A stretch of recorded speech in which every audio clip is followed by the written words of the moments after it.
तो पार्ट 6 की शुरुआत वहीं से होती है जहाँ लास्ट 5 पार्ट एंड हुआ था। हेन यूनवू से कहती है पहले तुम जैसे थे वैसे ही रहो, मेरे सामने तुम प्यार का ड्रामा मत करो। ये बोलकर वो अपने रूम में चली जाती है और यूनवू चला जाता है अपने फ्रेंड यांग के संग ड्रिंक करने के लिए, जहाँ वो यांग से कहता है कि मेरा और हेन का अब कुछ नहीं हो सकता, हमारे बीच इतनी जल्दी सब कुछ कैसे ठीक हो सकता है, जबकि हम 3 सालों में एक दूसरे के साथ इतने स्ट्रेंजर की तरह रह रहे हैं। तो यांग उससे पूछता है मैंने तुझे देखा है, 3 साल पहले तुम एक दूसरे को पागलों की तरह प्यार करते थे, वो तुम्हें मनाने के लिए तुम्हारे होम टाउन तक भी आ गई थी, वो भी हेलीकॉप्टर लेकर, और उसने अपने पेरेंट्स के खिलाफ जाकर तुझसे शादी की। हम सबको पता है कि जब तुम एक दूसरे से बहुत प्यार करते थे, तो बताओ वो सब क्या था। यूनवू कहता है वो तो सालों पहले था। तो यांग एग्जाम्पल देकर समझाता है कि अगर हम एक बार स्विमिंग सीख जाते हैं, फिर भी हम 10 या 20 साल भी स्विमिंग करना नहीं भूलते हैं। उसी तरह प्यार भी होता है, हो सकता है तुम भूल गए हो, पर तुम्हारे दिल को पता होता है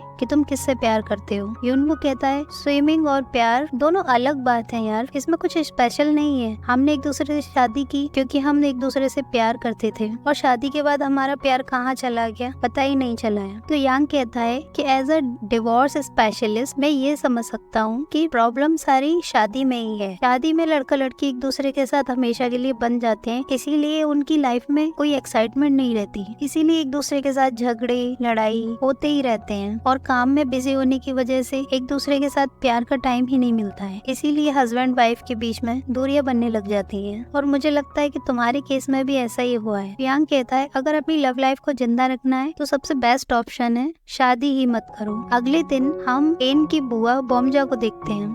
वो अपने एक्स हस्बैंड की शादी में पहुंच जाती हैं। उसके हस्बैंड ने अपनी एक्स के साथ चीट किया था, तो बॉमजा जाकर उसकी शादी में ही अपने एक्स हस्बैंड की धुलाई कर देती है और वहाँ अपने हस्बैंड की बैंड बजा देती है। तो ये लोग वहाँ पर पुलिस बुला लेते हैं, पर हेनवो आकर वहाँ पर बॉमजा को बचा लेता है, उन्हें पैसे वगैरह देकर सब शॉर्ट आउट कर देता है। देन वो बॉमजा से बात करता है कि आपको ये हरकतें बंद करनी होंगी। बॉमजा भी उसे पिछले 3 फेल मैरिज के बारे में बताती है, जहाँ उसके हर हस्बैंड ने उसे चीट किया था, इसीलिए बॉमजा ने उन सबको डिवोर्स दे दिया। यूनवू कहता है कि अगर आप ऐसी ही हरकतें करती रही तो आपको फिर से जेल जाना पड़ेगा। तो बॉमजा कहती है तुम फिर बताओ मैं कहाँ जाऊँ। तो यूनवू कहता है कि ग्रैंडपा चाहते हैं कि आप घर वापस आ जाओ, उन्होंने ही हर बार आपको बचाया है, इसीलिए आपको घर लौट आना चाहिए। तो बॉमजा घर चली जाती है। तो ग्रैंडपा उनसे बात करने आते हैं, पर बॉमजा तो अभी भी अपने डैड से नाराज है, स्पेशली उनकी गर्लफ्रेंड की वजह से, क्योंकि बॉमजा को अभी भी लगता है कि उनकी मॉम की डेथ उनके डैड की गर्लफ्रेंड की वजह से हुई है।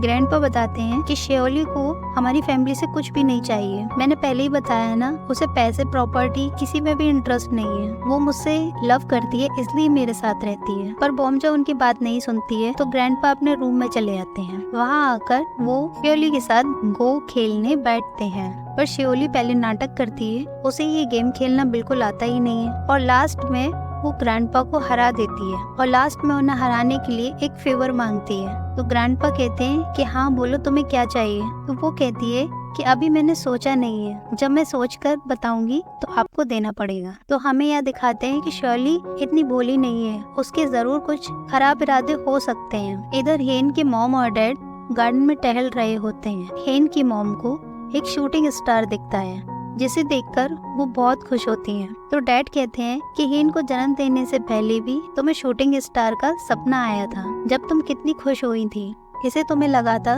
कि हमारी बेटी ही होगी, ये सोचकर तुम कितनी ज्यादा खुश थी।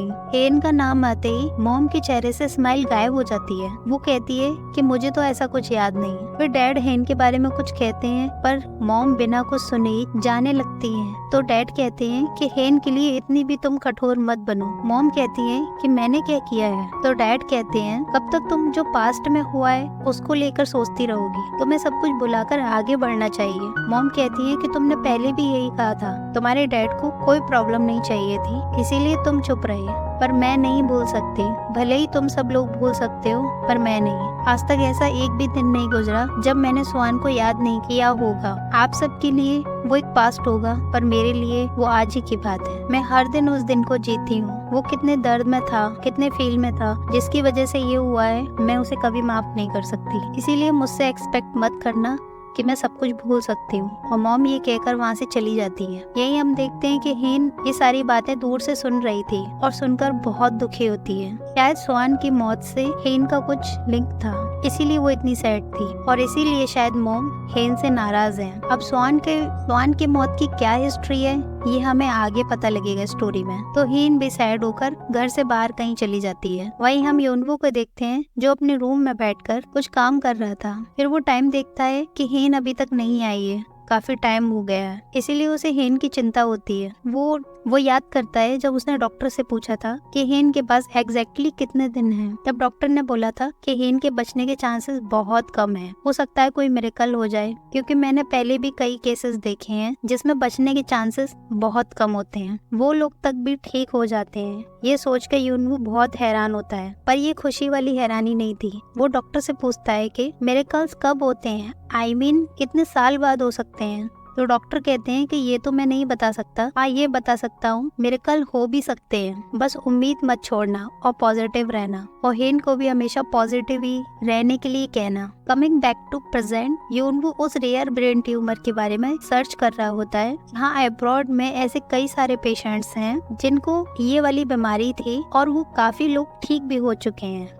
वही वो एक पेशेंट का इंटरव्यू देख रहा होता है जिसे ब्रेन ट्यूमर था, जिसे डॉक्टर ने बताया था कि तुम्हारे पास सिर्फ 3 साल हैं, पर वो आज 30 साल बाद भी जिंदा है, यानी उसकी भी ट्रीटमेंट अच्छी हो गई थी जिससे वो ठीक हो गई। योनवू ये सब पढ़कर हैरान हो जाता है। वो और इस बीमारी के बारे में रिसर्च कर रहा होता है। उसे ऐसे बहुत सारे केसेस मिल जाते हैं जहाँ पर ब्रेन ट्यूमर के पेशेंट ठीक हो चुके हैं बिल्कुल, और कई सालों तक जिंदा हैं। उसे एक केस मिलता है जहाँ पर पेशेंट सुबह सोकर उठता है और वो अपने डॉक्टर को चेक कराने जाता है तो उसका ब्रेन ट्यूमर बिल्कुल ठीक हो चुका होता है। ये मिरेकल ही हो जाता है। इसे देखकर योनवू भी सरप्राइज हो जाता है। इसी तरह वो काफी आर्टिकल्स पढ़ता है। फिर देखता है कि हेन घर पर आती है और उसे योनवू का ख्याल आता है। वो सोचती है कि मैंने जो योनवू कहा था वो ठीक नहीं है, मुझे उससे बात करनी चाहिए। हेन योनवू को देखने उसके रूम में जाती है जहाँ वो योनवू को टेबल पर ही सोता हुआ देखती है। उसे जगाकर बेड पर सोने के लिए बोलने ही वाली होती है। उसकी नजर योनवू के लैपटॉप पर पड़ती है जहाँ योनवू ब्रेन ट्यूमर के बारे में पढ़ रहा था। कई सारे टैब्स ओपन थे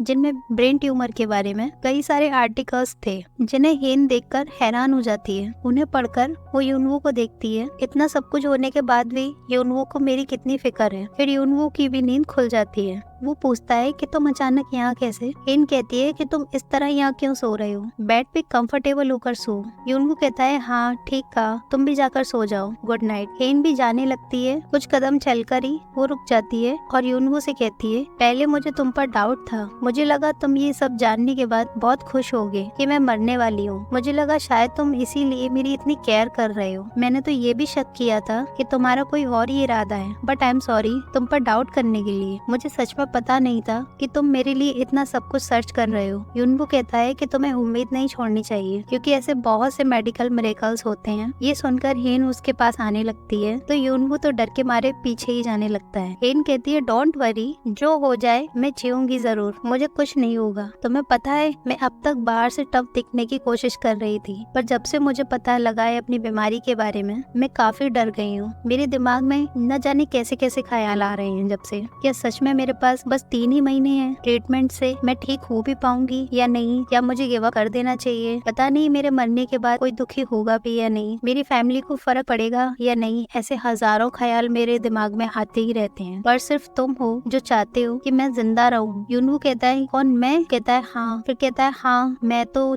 चाहता हूँ कि तुम जिंदा रहो। हेन कहती है कि ये टाइम मेरे लिए बहुत टफ था, पर तुमने मुझे काफी उम्मीद दी है। मैंने भी इस पर काफी रिसर्च की है। बाहर की कंट्री में डॉक्टर इस बीमारी पर काफी रिसर्च कर रहे हैं, इवन इसके लिए दवाइयाँ भी डेवलप कर रहे हैं। मैंने कई रिसर्च सेंटर में कांटेक्ट किया है। मैं उनके लिए रिसर्च करने में फाइनेंशियली हेल्प करूंगी जिनसे वो मेडिसिन बनाए। मुझे पूरा भरोसा है कि उनकी रिसर्च कामयाब होगी। तो योनवू शॉकिंगली कहता है कि क्या सच में? तो हेन कहती है हाँ तुम सच में ये सुनकर बहुत खुश हो ना? तो योनवू कहता है हाँ मैं बहुत खुश हूँ। हेन उसके और थोड़ा करीब आकर कहती है डोंट वरी, मैं सिर्फ तुम्हारी खातिर इतनी आसानी से नहीं मरूंगी। ये सुनकर योनवू हाँ में सर हिलाता है। फिर हेन खुश होकर अपने रूम में चली जाती है, पर हम देखते हैं कि बेचारा योनवू तो दरवाजे के पीछे ही बैठ जाता है और उसके एक्सप्रेशन से हमें लगता है कि वो बहुत दुखी है। उसे लग रहा था कि इस फैमिली से निकलने का रास्ता मिल गया है, पर वो फिर से सोचता है कि मैं फंस गया। नेक्स्ट सीन में हम सुचौल को देखते हैं जो अपनी वाइफ के साथ सेल्फी खींच रहा होता है और सोशल मीडिया पर पोस्ट करना चाहता है। यहाँ हमें पता लगता है कि इनकी शादी भी सीक्रेट है, जहाँ सुचौल के पेरेंट्स नहीं चाहते कि दाई के बारे में किसी को भी बाहर पता लगे। पर सुचौल अपनी वाइफ और बेटे को दुनिया से इंट्रोड्यूस कराना चाहता है, पर दाई कहती है कि इससे तुम्हारे मॉम और डैड नाराज हो जाएंगे, मैं उन्हें परेशान नहीं करना चाहता और तुम्हें भी ऐसा करने की कुछ भी जरूरत नहीं है। फिर सुचौल उसकी बात मान जाता है। फिर दाई कहती है कि मेरा भाई तुम्हें एक इन्वेस्टर से मिलवाना चाहता है। वो अब तक फॉरेन कंट्री में इन्वेस्टमेंट करता था, पहली बार वो कोरिया आया है और उसके सबसे इम्पोर्टेंट बात ये है वो हर्षाइना ग्रुप के प्रेसिडेंट को जानता है। तो तुम हर्षाइना ग्रुप के प्रेसिडेंट के साथ डील करके ग्रैंडपा को खुश कर सकते हो, क्योंकि वो कोरिया की कंपनी में ट्रिलियन में इन्वेस्टमेंट कर सकता है। पर एक प्रॉब्लम है कि वो हेन के कॉलेज का फ्रेंड है। फिर हम देखते हैं कि यून सुंग एक पार्टी में आता है और हेन भी वहाँ पहुंच जाती है। ये पार्टी हर्षाइना ग्रुप के प्रेसिडेंट ने ही रखी हुई होती है। प्रेसिडेंट को देखकर हेन उनके पास जाने ही लगती है, तो वहीं उसकी एक कॉलेज फ्रेंड उसे रोक लेती है। जो उसकी फ्रेंड कम उसकी राइवल जाता थी, वो भी अपने हस्बैंड के साथ हर्षाइना ग्रुप के प्रेसिडेंट से मिलने आई थी और यून सुंग इन दोनों के कॉलेज का ही फ्रेंड था। फिर उसकी फ्रेंड हेन को ताना मारने लग जाती है कि प्रेसिडेंट फैमिली वैल्यूज में ज्यादा वैल्यू करते हैं, जो कंपनी इन सब में बेस्ट होगी उन्हीं के साथ वो इन्वेस्टमेंट करेंगे। पर सैडली तुम यहाँ अकेले आई हो, आसपास देखो हर कोई अपने फैमिली या अपने पार्टनर को साथ लेकर आए हैं। यहाँ ना तुम्हारा कोई फ्रेंड है, ना तुम्हारा हस्बैंड है, ना ही हस्बैंड साथ है, इसलिए तुम्हारा तो कोई चांस ही नहीं है। ये बोलकर वो वहाँ से चली जाती है। तो हेन वॉशरूम जाकर यूनवू को कॉल करती है और यूनवू को जल्दी से यहाँ पर आने के लिए बोलती है, पर यूनवू बोलता है कि मैं अभी कोर्ट में हूँ, अभी एक हियरिंग चल रही है। ये बोलकर वो कॉल काट देता है। फिर हेन अपसेट होकर बाहर आ जाती है, जहाँ उसे वही कॉलेज फ्रेंड मिल जाती है। फिर अगेन उसे ताना मारते हुए कहती है, मैंने सुना शायद तुम्हारा हस्बैंड बिजी है, उसके पास तुम्हारे लिए टाइम ही नहीं है। लोग शायद एक ही कहते हैं कि तुम दोनों का रिलेशनशिप ठीक नहीं चल रहा है। मैंने तो किसी को गॉसिप करते हुए ये भी सुना कि तुम लोग डिवोर्स लेने वाले हो। हेन कहती है ऐसी कोई बात नहीं है और उसे इग्नोर करके जाने लगती है, पर ये तो उसके पीछे ही पड़ जाती है। वो कहती है कि हेन तुम्हारी लाइफ अच्छी हो जाती अगर तुमने कॉलेज में यूंग सुंग का प्रपोजल एक्सेप्ट कर लिया होता। तो हेन कहती है तुम अचानक उसकी बात क्यों कर रही हो। तो फ्रेंड कहती है